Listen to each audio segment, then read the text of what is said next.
അസ്സലാമു അലൈക്കും. എല്ലാവർക്കും സുഖമാണെന്ന് വിശ്വസിക്കുന്നു. അൽഹംദുലില്ലാ എനിക്കും എൻ്റെ ഫാമിലിക്ക് സുഖമാണ്. പിന്നെ ഇക്ക പണിക്ക് പോയി.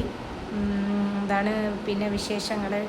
വണ്ടി ഓടിപ്പാണ്. ഒരുപാട് പേര് ചോദിച്ചു ഷാൻ എന്താണ് പണി? വണ്ടി ഓടിപ്പാണ്. പാറ ഇത് കാര്യങ്ങൾ. ചില ദിവസം മാന്യമായി ശമ്പളം കിട്ടും, ചില ദിവസം നല്ല പാടാണ്. വണ്ടി തട്ടേ ഒരു കംപ്ലൈൻറ്റ് വരെ ചെയ്താൽ നമ്മൾ റെഡിയാക്കി കൊടുക്കണം മുതലാളിക്ക്. അങ്ങനെയൊക്കെ ഉണ്ട്. അപ്പോൾ ഒരുപാട് റിസ്ക്കുള്ള പണിയാണ്. അൽഹംദുലില്ലാ സന്തോഷമായിട്ട് ജീവിക്കണമെന്ന ആഗ്രഹമുണ്ട്.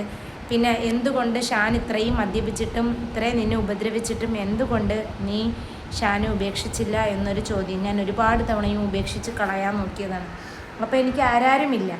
പിന്നെ രണ്ടാമത്തെ കാര്യം, ഈ സോഷ്യൽ മീഡിയ ഉപയോഗിക്കുന്നുണ്ട് എന്നും അപമാനങ്ങൾ മാത്രം കേൾക്കുന്നുണ്ട്.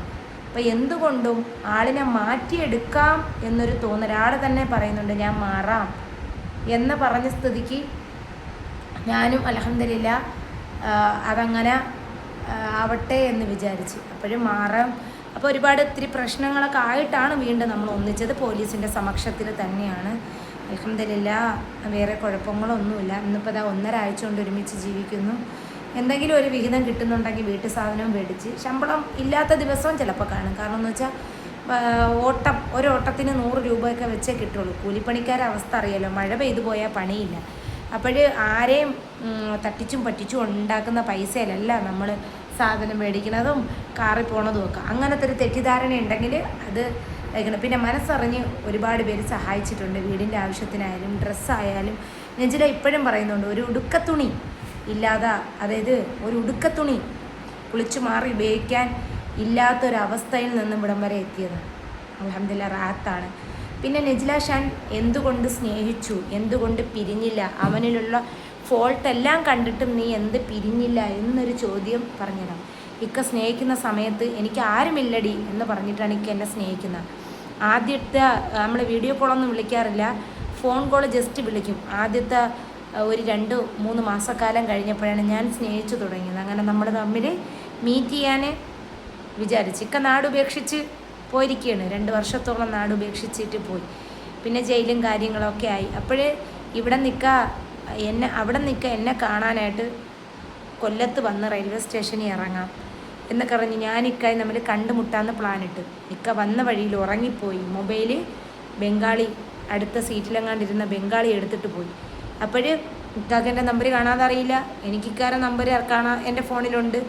അങ്ങനെ ഞാൻ ഇക്കായി വിളിക്കുമ്പോൾ ഫോൺ ഓഫ് എന്ന് പറയുന്നത്. അങ്ങനെ ഞാൻ എന്ത് ചെയ്ത്, എനിക്കറിയാലോ ആലുവ ഫോട്ടോ വെച്ച് ബസ്സാണ് ഓടിക്കുന്നത്, വലിയ പരിചയങ്ങളില്ല.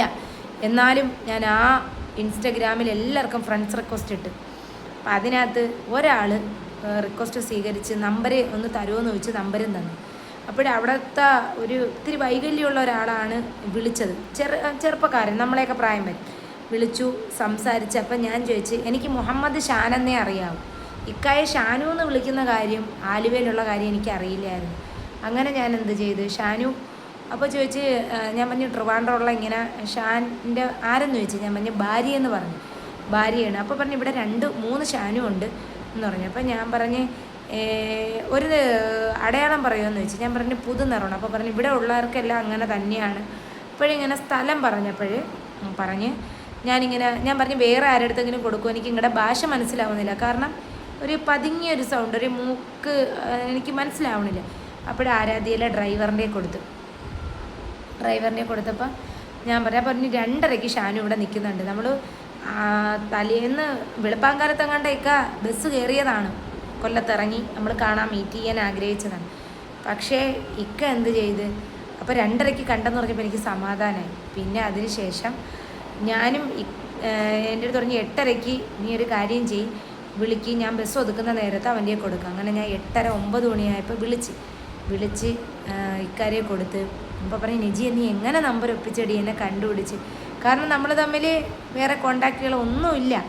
അപ്പം അങ്ങനെയാണ് നമ്മൾ തമ്മിലുള്ള ഇഷ്ടം അവിടെ നിന്നാണ് തുടങ്ങുന്നത്. ആരുമില്ലാത്ത ഷാനുവിന് ആരൊക്കെയോ കിട്ടി എന്നൊരു തോന്നൽ അവിടെ നിന്നാണ് തുടങ്ങുന്നത്.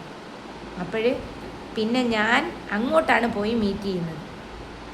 ഒരു റമളാനിക്ക് പോയി ഇവിടെ നിന്ന് 10:30 വണ്ടിയിൽ കൊല്ലത്തിറങ്ങി 10:30 അവിടെ നിന്ന് കയറി. ഒരു 3:15-3:30 ആയപ്പോഴാണ് അവിടെ എത്തിയത്. ഇതിൻ്റെ ഇടയിൽ ഒരു സ്ഥലത്ത് സ്റ്റേ ഉണ്ടായിരുന്നു. ബസ്സിനാണ് പോയത്, സ്വിഫ്റ്റ് ബസ്സിൽ. അങ്ങനെ അവിടെ ചെന്നു. അപ്പോഴേ ഞാൻ പറഞ്ഞു ഞാൻ ഒന്നും കഴിച്ചിട്ടില്ല. പറഞ്ഞ് എനിക്ക് അന്ന് എന്താണ് നോമ്പില്ലാത്ത ടൈം എങ്ങാണ്ടെയാണ്. അപ്പോൾ ഞാൻ ഇക്കാരുടെ അടുത്ത് പറഞ്ഞ് എന്തെങ്കിലും നമുക്കൊന്ന് കഴിക്കാം, അല്ലെങ്കിൽ ഒരു വെള്ളമെങ്കിലും മേടിച്ച് തരുമെന്ന് ചോദിച്ചു. അങ്ങനെ ഞാൻ ഇക്കായും തമ്മിൽ അവിടെ നിന്ന് വെള്ളം മേടിച്ച് കുടിച്ച് ഒരു 2 നെയ് റോസ്റ്റ് മേടിച്ചു. ഒരു നെയ് റോസ്റ്റ് ഇക്കായും ഒരു നെയ് റോസ്റ്റ് ഞാനും. അപ്പോൾ എനിക്കവിടെ കഴിക്കാൻ പറ്റുന്നില്ല, ഭയങ്കര പുളി. അങ്ങനെയാണ് നമ്മുടെ പ്രണയം അവിടെ നിന്നാണ് തുടങ്ങുന്നത്. യഥാർത്ഥത്തിൽ യൂട്യൂബിൽ കാണുന്ന ഒരു വലിയ ആളെന്നാണ് ഇക്ക വിചാരിച്ചത്. ഞാനൊരു റെഡ് കളർ ചുരിദാർ ഇട്ടുകൊണ്ടാണ് ചെല്ലുന്നത്. അപ്പോഴാണ് വിചാരിച്ചത് ഇത്രയും ചെറിയ ആളാണോ എന്ന് വിചാരിച്ച് ഇക്ക എന്നെ സ്നേഹിച്ച് തുടങ്ങുന്നത്. എന്നിട്ട് ഇക്ക എന്നെ ഒരു 4:10 ബസ്, 4:15 ട്രിവാൻഡ്രം ബസ് കയറ്റി, KSRTC സൂപ്പർ ഫാസ്റ്റിൽ കയറ്റി എന്നെ വിട്ട്. എന്നിട്ട് ഞാനിവിടെ പാരിപ്പള്ളി വന്നിറങ്ങി. അവിടെ നിന്ന് ഓട്ടോ വിളിച്ചിരുന്നു. ഇവിടെ എത്തിയപ്പം ഏകദേശം രാത്രി 11:30 മണി. വീട്ടുകാർ വിളി, ഉപ്പ ഹോസ്പിറ്റലിൽ. അങ്ങനെയാണ് ഷാനൊരിക്കലും കണ്ടേ ആദ്യത്തെ ഒരു കൂടിക്കാഴ്ച മാത്രമേ ചെയ്ത് കണ്ടുള്ളൂ. അതും 10-15 മിനിറ്റുള്ള സ്നേഹം ബന്ധം മാത്രം.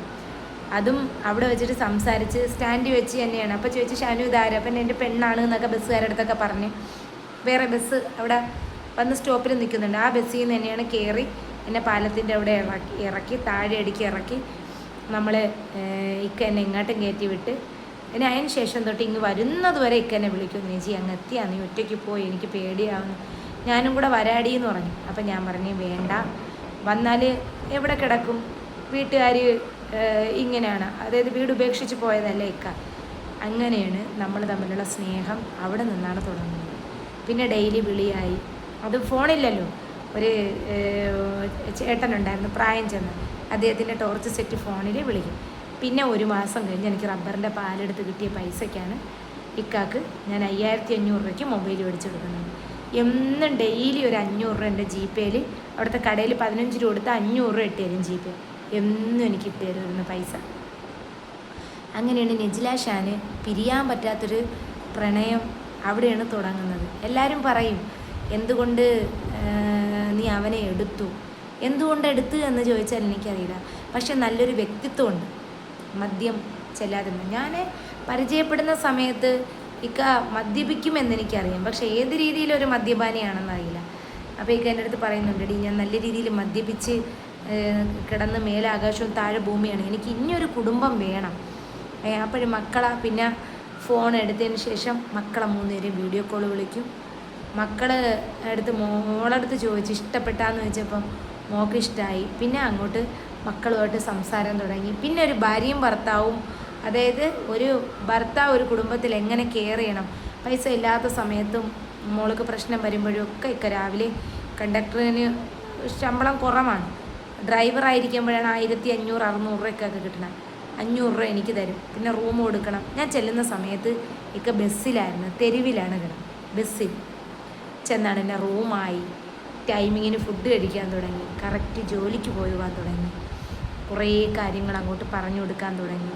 ഒരു ഉപ്പ ഒരു മകള് മൂത്തതുണ്ട് എന്ന് പറഞ്ഞ് കാര്യങ്ങളൊക്കെ ഇതാക്കാൻ തുടങ്ങി. അപ്പോഴും ഇക്കാരെ കാര്യങ്ങളെല്ലാം എനിക്ക് കിട്ടാത്തൊന്നേ ഈ ദുനിയാവിലുള്ളൂ, സ്നേഹം. ഇവിടെ പെണ്ണനെയൊന്നും ഒരു പഞ്ഞോ ഇല്ല എന്നാണ് പറഞ്ഞത്. കാരണം കൊച്ചി കണ്ടവൻ അച്ചി വേണ്ടാന്ന്.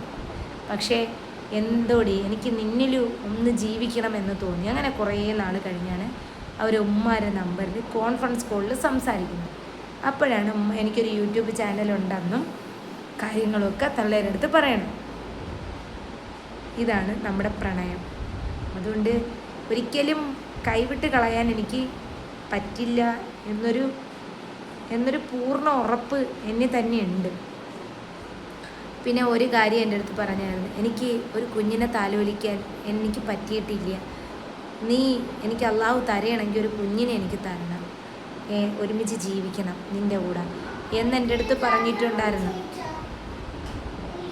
അതില്ല മന്ന. അപ്പോഴേ ഇതൊക്കെയാണ് നമ്മുടെ വിശേഷങ്ങൾ.